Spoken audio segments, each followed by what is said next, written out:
Loknath TV देख रहे हो तुसीं ते मैं हाँ सुखविंदर सिंह सिद्धू। जिवें कि असीं पिछले प्रोग्रामां दे विच भी गलबात करते रहे हाँ कि बीजेपी की जिहड़ी हरियाणा सरकार है, खट्टर सरकार, वो वेंटीलेटर ते आ ते डिग्गण दे किनारे लग रही है, क्योंकि दुष्यंत जिहड़े चौटाला ने वो भी कदे ना कदे उन्होंने झटका कोई ना कोई बयान दे के दिंदे रहिंदे ने। तां उन्हां दे जिहड़े जेजेपी के लीडर भी ने वो भी किसानां दे समर्थन दे विच आए ने।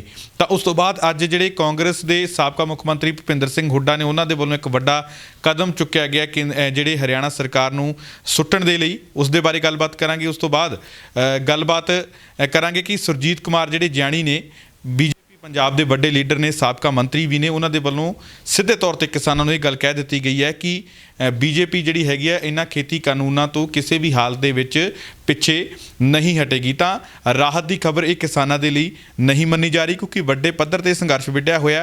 उम्मीद की जा रही सी कि हो सकता है कि जल्द तो जल्द संघर्ष नूं देखदे हां जिहड़ी बीजेपी सरकार आ वो हो सकता कि कानून वापस लै लवे। पर जिस तरीके दे बीजेपी के लीडरां दे बयान आ रहे हैं तो ये राहत की खबर नहीं है, क्योंकि उन्होंने सीधे तौर पर यह गल कहती कि भाजपा किसी भी तरीके दे नाल पिछे नहीं हटेगी। 2022 ਦੇ ਵਿੱਚ ਇਹਨਾਂ ਮੁੱਦਿਆਂ ਤੇ ਹੀ ਚੋਣਾਂ ਲੜੀਆਂ ਜਾਣਗੀਆਂ। ਇਹਨਾਂ ਪੂਰੀਆਂ ਖਬਰਾਂ ਦੇ ਉੱਪਰ ਵਿਚਾਰ ਚਰਚਾ ਕਰਾਂਗੇ, ਹੋਰ ਵੀ ਖਬਰਾਂ ਲਵਾਂਗੇ ਤੇ ਵਿਚਾਰ ਚਰਚਾ ਲਈ ਮੇਰੇ ਨਾਲ ਮੌਜੂਦ ਰਹਿਣਗੇ ਡਾਕਟਰ ਭੀਮਿੰਦਰ ਜੀ। ਸਭ ਤੋਂ ਪਹਿਲਾਂ ਉਹਨਾਂ ਦਾ ਸਵਾਗਤ ਕਰ ਲੈਂਦੇ ਆ।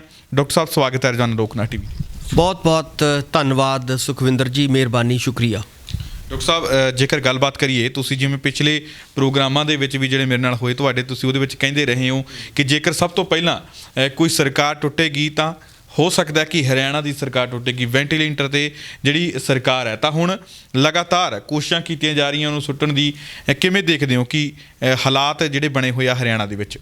जी सुखविंदर जी, ये हालात क्योंकि बनने सीगे, ਤੁਸੀਂ ਕੱਲ੍ਹ ਦੇਖਿਆ ਹੋਏਗਾ ਕਿ ਹਰਿਆਣੇ ਦੇ ਵਿੱਚ ਜਿਹੜੀ ਮਹਾਪੰਚਾਇਤ ਹੋਈ ਹੈ ਔਰ ਉਸ ਮਹਾਪੰਚਾਇਤ ਦੇ ਵਿੱਚ ਲੱਖਾਂ ਕਿਸਾਨ ਜਿਹੜੇ ਸੀਗੇ ਆਪ ਮੁਹਾਰੇ ਜਾ ਕੇ ਉੱਥੇ ਬਹੁਤ ਵੱਡੀ ਭੀੜ ਇਕੱਠੀ ਹੋਈ ਹੈ ਔਰ ਵੱਖ-ਵੱਖ ਪੰਚਾਇਤਾਂ ਜਿਹੜੀਆਂ ਮੈਨੂੰ ਲੱਗਦਾ ਕਿ ਹਰ ਪਿੰਡ ਦੇ ਵਿੱਚ ਪੰਚਾਇਤਾਂ ਹੋ ਰਹੀਆਂ ਨੇ ਔਰ ਖਾਪ ਪੰਚਾਇਤਾਂ, ਆਪਾਂ ਨੂੰ ਪਤਾ ਹੈ ਕਿ ਹਰਿਆਣੇ ਦੇ ਵਿੱਚ ਬਹੁਤ ਸਟਰੋਂਗ ਆਧਾਰ ਹੈ ਖਾਪ ਪੰਚਾਇਤਾਂ ਦਾ।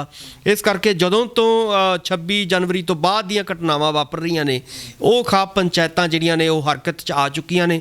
ਇਸ ਕਰਕੇ ਲਗਾਤਾਰ ਉਹਨਾਂ ਦਾ ਜਿਹੜਾ ਪ੍ਰੈਸ਼ਰ ਹੈ ਉਹ ਸਰਕਾਰ ਦੇ ਉੱਤੇ, ਵਿਸ਼ੇਸ਼ ਤੌਰ ਤੇ ਜੇਜੇਪੀ ਜਿਹੜੀ ਹੈਗੀ ਹੈ, ਕਿਉਂਕਿ ਜੇਜੇਪੀ ਜਿਹੜੀ ਉਹਦਾ ਆਧਾਰ ਹੈ ਉਹ ਸਾਰਾ ਕਿਸਾਨੀ ਦਾ ਆਧਾਰ ਹੈ। ਜੇ ਕਿਸਾਨੀ ਜਿਹੜੀ ਹੈਗੀ ਹੈ ਹਿਲਦੀ ਹੈ ਔਰ ਜੇਜੇਪੀ ਜਿਹੜੀ ਹੈਗੀ ਆ ਉਹਦੇ ਲਈ ਇੱਕ ਮਤਲਬ ਔਖੀ ਜਿਹੜੀ ਆ ਮੁਸ਼ਕਿਲ ਦੀ ਜਿਹੜੀ ਘੜੀ ਬਣ ਜਾਣੀ ਹੈ ਔਰ ਉਹਦਾ ਨਤੀਜਾ ਇਹ ਹੋਏਗਾ ਕਿ ਜੇਜੇਪੀ ਨੂੰ ਆਪਣੇ ਰਿਜ਼ਾਈਨ ਜਿਹੜੇ ਨੇ ਐਮਐਲਏਸ਼ਿਪ ਤੋਂ ਜਾਂ ਹੋਰ ਜਿਹੜਾ ਹੈਗਾ ਉਹ ਦੇਣੇ ਪੈ ਸਕਦੇ ਨੇ।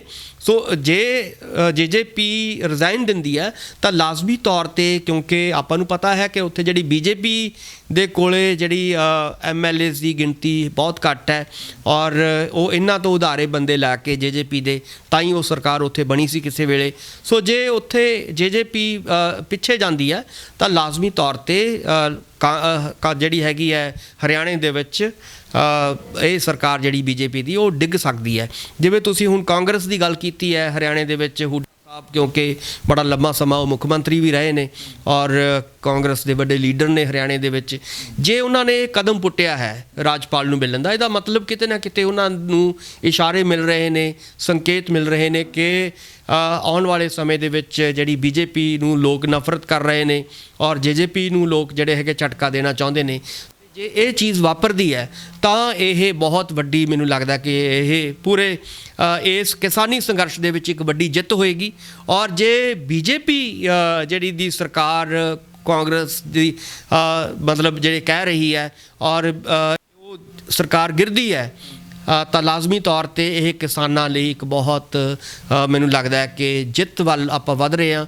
ਔਰ ਕਿਸਾਨ ਜਿਹੜੇ ਨੇ, ਆਪਾਂ ਨੇ ਜਿਵੇਂ ਪਹਿਲਾਂ ਕਿਹਾ ਸੀਗਾ, ਇਸ ਤੋਂ ਬਾਅਦ ਯੂਪੀ ਦੇ ਵਿੱਚ ਔਰ ਯੂਪੀ ਤੋਂ ਬਾਅਦ ਤੁਸੀਂ ਦੇਖੋਗੇ ਕਿ ਉੱਤਰਾਖੰਡ ਦੇ ਵਿੱਚ ਔਰ ਉਸ ਤੋਂ ਬਾਅਦ ਤੁਸੀਂ ਲਗਾਤਾਰ ਜਿਹੜਾ ਹੈਗਾ ਇਹ ਜਿਹੜਾ ਸੰਘਰਸ਼ ਹੈ ਉਹ ਵੱਖ-ਵੱਖ ਸੂਬਿਆਂ ਦੇ ਵਿੱਚ ਫੈਲ ਰਿਹਾ।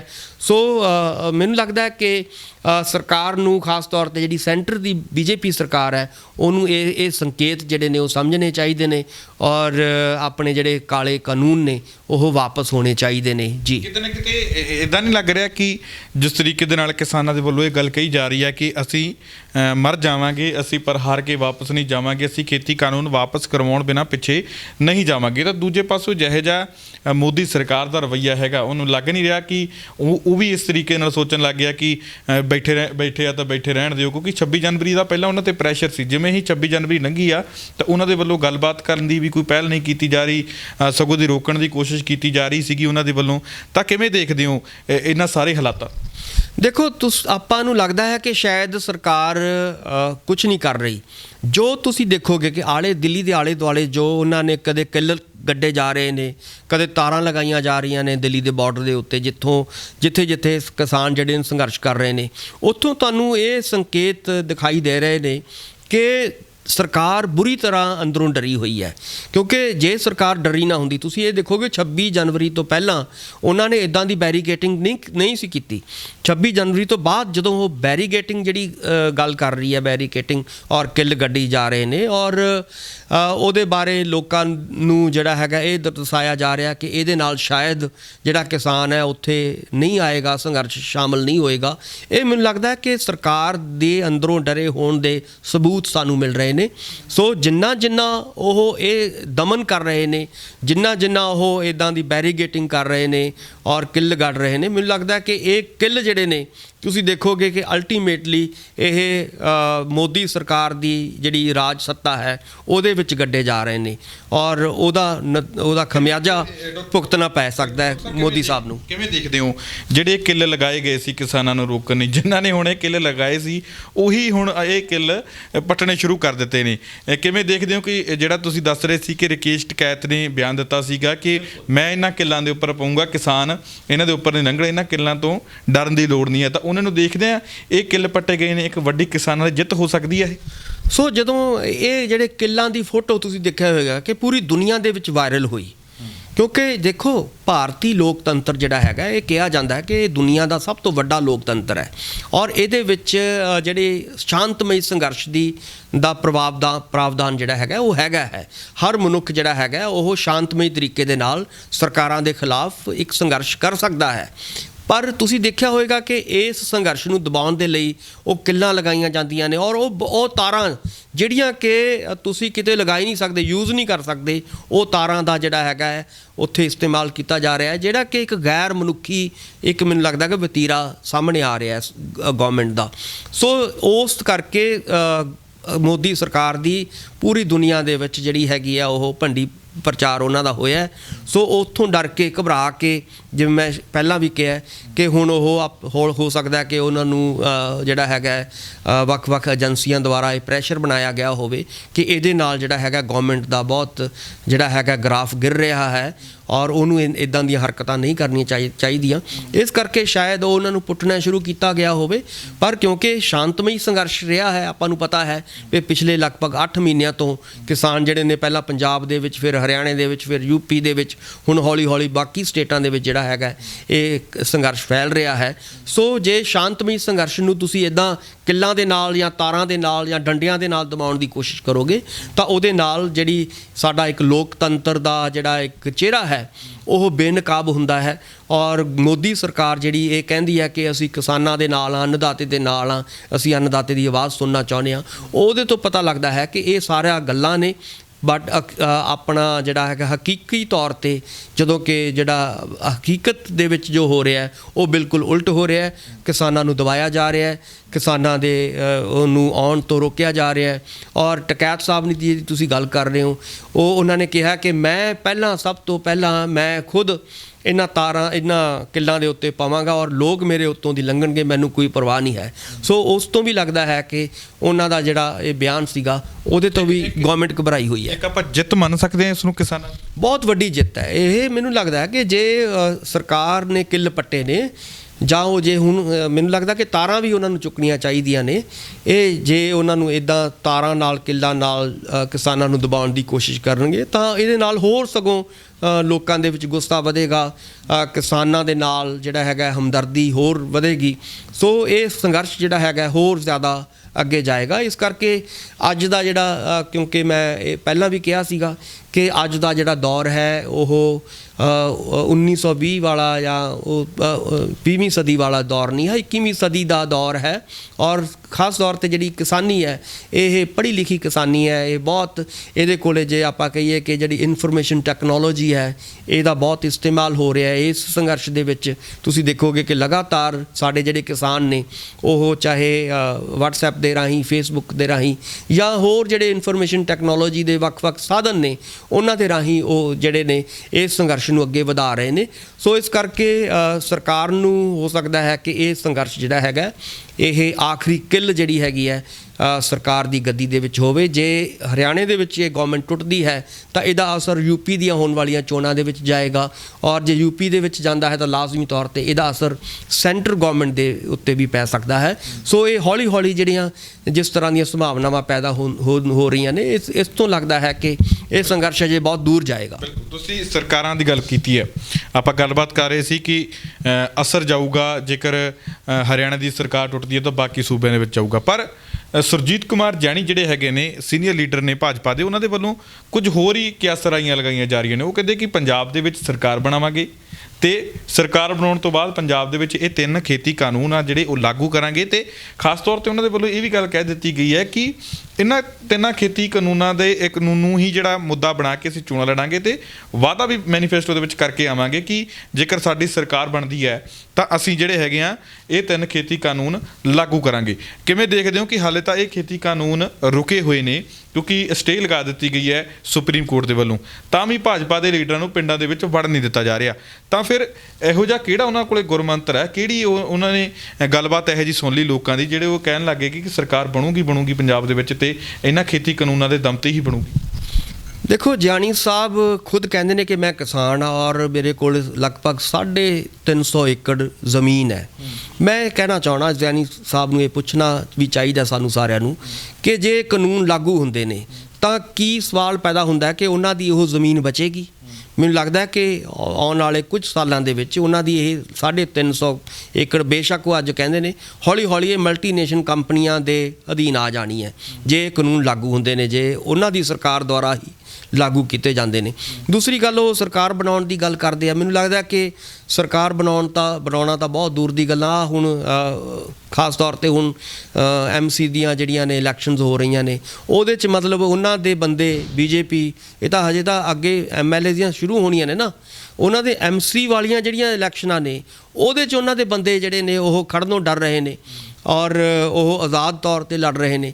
ਸੋ ਇੱਕ ਪਾਸੇ ਤਾਂ ਅੱਜ ਦੀਆਂ ਜਿਹੜੀਆਂ ਚੋਣਾਂ ਹੋ ਰਹੀਆਂ ਨੇ ਆਲਰੇਡੀ, ਉੱਥੇ ਤਾਂ ਉਹਨਾਂ ਦੇ ਬੰਦੇ ਨਹੀਂ ਮਿਲ ਰਹੇ ਉਹਨਾਂ ਨੂੰ, ਤੇ MLA ਦੀਆਂ ਜਾਂ ਵਿਧਾਨ ਸਭਾ ਦੀਆਂ ਚੋਣਾਂ ਲੜਨਾ ਜਾਂ ਉਹਨਾਂ ਜਿੱਤਣਾ, ਇਹ ਤਾਂ ਬਹੁਤ ਦੂਰ ਦੀਆਂ ਗੱਲਾਂ ਨੇ। ਸਿਰਫ ਤੇ ਸਿਰਫ ਕੀ ਹੋ ਰਿਹਾ ਕਿ ਜਾਣੀ ਸਾਹਿਬ ਮੋਦੀ ਸਾਹਿਬ ਦੀ ਚਮਚੀ ਮਾਰਨ ਦੇ ਲਈ, ਉਹਨਾਂ ਨੂੰ ਖੁਸ਼ ਕਰਨ ਦੇ ਲਈ ਇੱਦਾਂ ਦੇ ਬਿਆਨ ਦਾਗ ਰਹੇ ਨੇ ਔਰ ਮੋਦੀ ਸਾਹਿਬ ਨੂੰ ਵੀ ਝੂਠ ਦੇ ਸਹਾਰੇ ਮਤਲਬ ਰੱਖਿਆ ਜਾ ਰਿਹਾ ਹੈ ਔਰ ਆਪਣੇ ਆਪ ਦਾ ਜਿਹੜਾ ਹੈਗਾ ਝੂਠ ਦਾ ਜਿਹੜਾ ਹੈਗਾ ਮਖੌਟਾ ਪਾ ਕੇ ਉਹ ਲੋਕਾਂ ਨੂੰ ਬੁੱਧੂ ਬਣਾਉਣ ਦੀ ਕੋਸ਼ਿਸ਼ ਕਰ ਰਹੇ ਨੇ। ਜਿਹੜੀ ਹਕੀਕਤ ਹੈ ਉਹਦੇ ਨਾਲ ਉਹਨਾਂ ਦਾ ਸਾਹਮਣਾ ਉਹਨਾਂ ਨੂੰ ਕਰਨਾ ਚਾਹੀਦਾ ਹੈ। ਹਕੀਕਤ ਇਹੀ ਹੈ ਕਿ BJP ਨੂੰ ਮੈਨੂੰ ਲੱਗਦਾ ਕਿ ਇਸ ਵੇਲੇ ਇਕੱਲਾ ਪੰਜਾਬ ਨਹੀਂ, ਹਰਿਆਣੇ ਦੇ ਵਿੱਚ, UP ਦੇ ਵਿੱਚ, ਉੱਤਰਾਖੰਡ ਦੇ ਵਿੱਚ, ਰਾਜਸਥਾਨ ਦੇ ਵਿੱਚ ਜਾਂ ਹੋਰ ਜਿਹੜੇ ਸਾਡੀ ਖਾਸ ਤੌਰ ਤੇ ਜਿਹੜੀਆਂ ਉੱਤਰੀ ਭਾਰਤ ਦੀਆਂ ਸਟੇਟਾਂ ਨੇ, ਉਹਦੇ ਵਿੱਚ ਲੋਕ ਨਫ਼ਰਤ ਕਰਨਾ ਸ਼ੁਰੂ ਹੋ ਚੁੱਕੇ ਨੇ ਔਰ ਆਉਣ ਵਾਲੇ ਸਮੇਂ ਦੇ ਵਿੱਚ ਇਹਨਾਂ ਸਟੇਟਾਂ ਦੇ ਵਿੱਚ ਖਾਸ ਤੌਰ ਤੇ ਜਿਹੜੀ ਹਿੰਦੀ ਬੈਲਟ ਹੈ ਉਹਦੇ ਵਿੱਚ BJP ਦਾ ਸਫਾਇਆ ਹੋਣ ਜਾ ਰਿਹਾ ਹੈ। ਇਸ ਕਰਕੇ ਇਹ ਮੈਂ ਇਸ ਲਈ ਨਹੀਂ ਕਹਿ ਰਿਹਾ ਵੀ ਕੋਈ ਜਾਨੀ ਸਾਹਿਬ ਦੇ ਕੋਈ ਵਿਰੋਧ ਦੇ ਵਿੱਚ ਮੈਂ ਕੋਈ ਗੱਲ ਕਹਿਣੀ ਚਾਹਣਾ।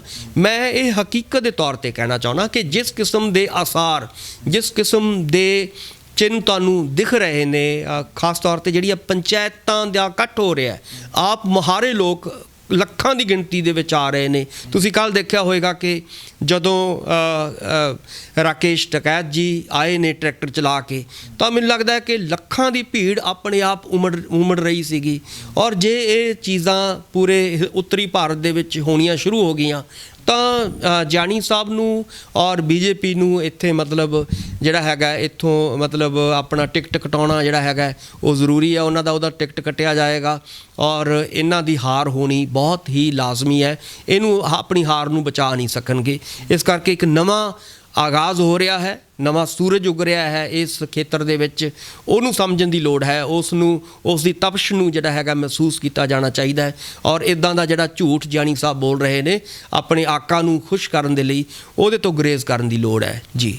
ਤਾਂ ਗੱਲਬਾਤ ਕਰੀਏ ਹਰਸਿਮਰਤ ਕੌਰ ਜਿਹੜੇ ਬਾਦਲ ਨੇ, ਸਾਬਕਾ ਕੇਂਦਰੀ ਮੰਤਰੀ ਵੀ ਸੀ, 9 ਮਾਸ ਦਾ ਰਿਸ਼ਤਾ ਜਿਹੜਾ ਇਹਨਾਂ ਦਾ ਟੁੱਟ ਚੁੱਕਿਆ, ਤਾਂ ਉਹ ਅੱਜ ਵਿਰੋਧੀ ਧਿਰਾਂ ਦੇ ਹੋਰ ਐਮਪੀਆਂ ਦੇ ਨਾਲ ਗਾਜ਼ੀਪੁਰ ਬਾਰਡਰ ਗਏ ਸੀ ਕਿਸਾਨਾਂ ਨੂੰ ਮਿਲਣ ਦੇ ਲਈ।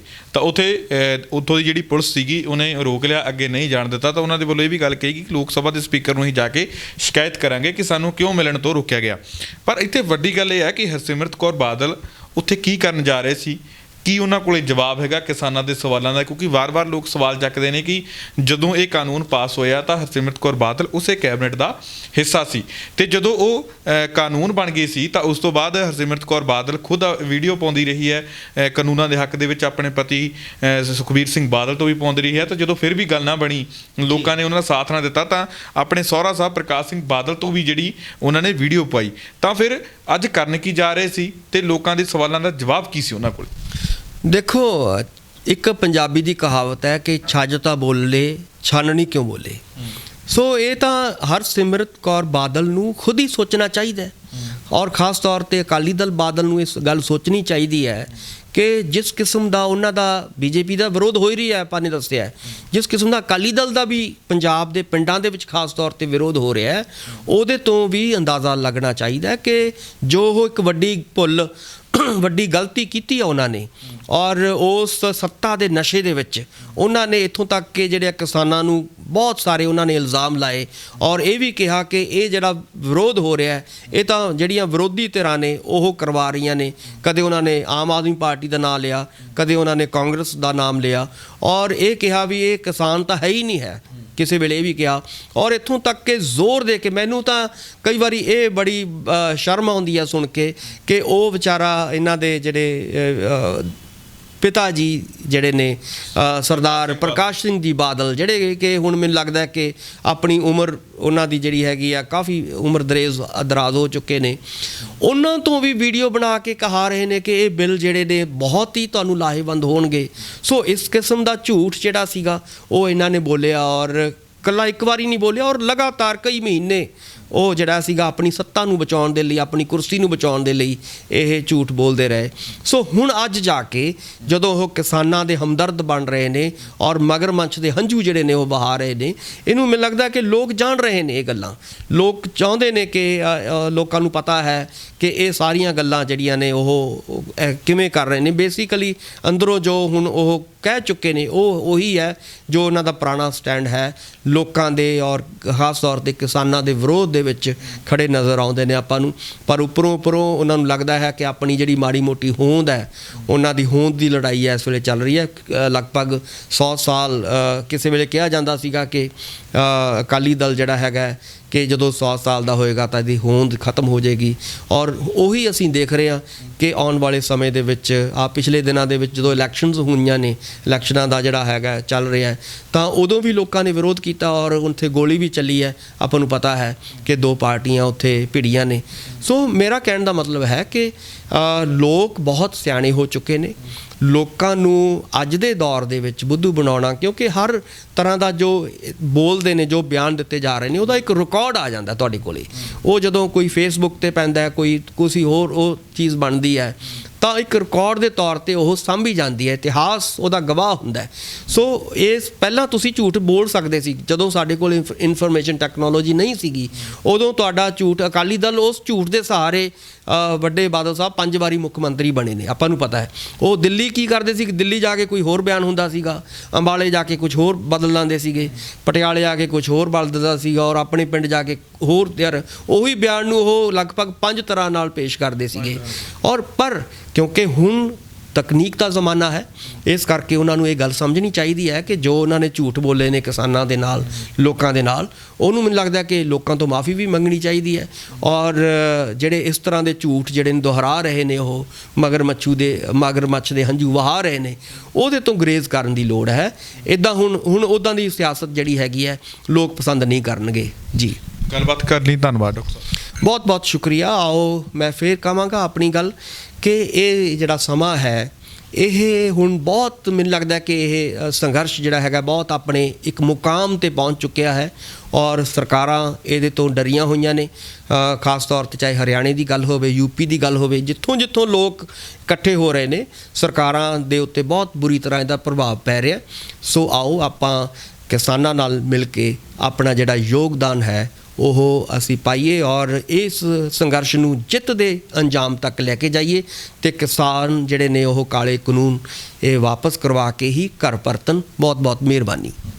ਤਾਂ ਇਹ ਸਨ ਡਾਕਟਰ ਭੀਮਿੰਦਰ ਜੀ, ਜਿਨ੍ਹਾਂ ਦੇ ਵੱਲੋਂ ਕੁਝ ਵੱਡੀਆਂ ਤੇ ਕੁਝ ਅਹਿਮ ਖਬਰਾਂ ਦੇ ਉੱਪਰ ਸਾਡੇ ਨਾਲ ਵਿਚਾਰ ਚਰਚਾ ਕੀਤੀ ਗਈ ਹੈ। ਉਮੀਦ ਕਰਦੇ ਹਾਂ ਕਿ ਇਹਨਾਂ ਦੇ ਵਿਚਾਰ ਤੁਹਾਨੂੰ ਜ਼ਰੂਰ ਪਸੰਦ ਆਏ ਹੋਣਗੇ। ਫਿਲਹਾਲ ਮੈਨੂੰ ਦਿਓ ਇਜਾਜ਼ਤ, ਦੁਬਾਰਾ ਫਿਰ ਮਿਲਾਂਗੇ ਇਸ ਪ੍ਰੋਗਰਾਮ ਦੇ ਵਿੱਚ ਕੁਝ ਵੱਡੀਆਂ ਤੇ ਨਵੀਆਂ ਖਬਰਾਂ ਦੇ ਨਾਲ। ਧੰਨਵਾਦ।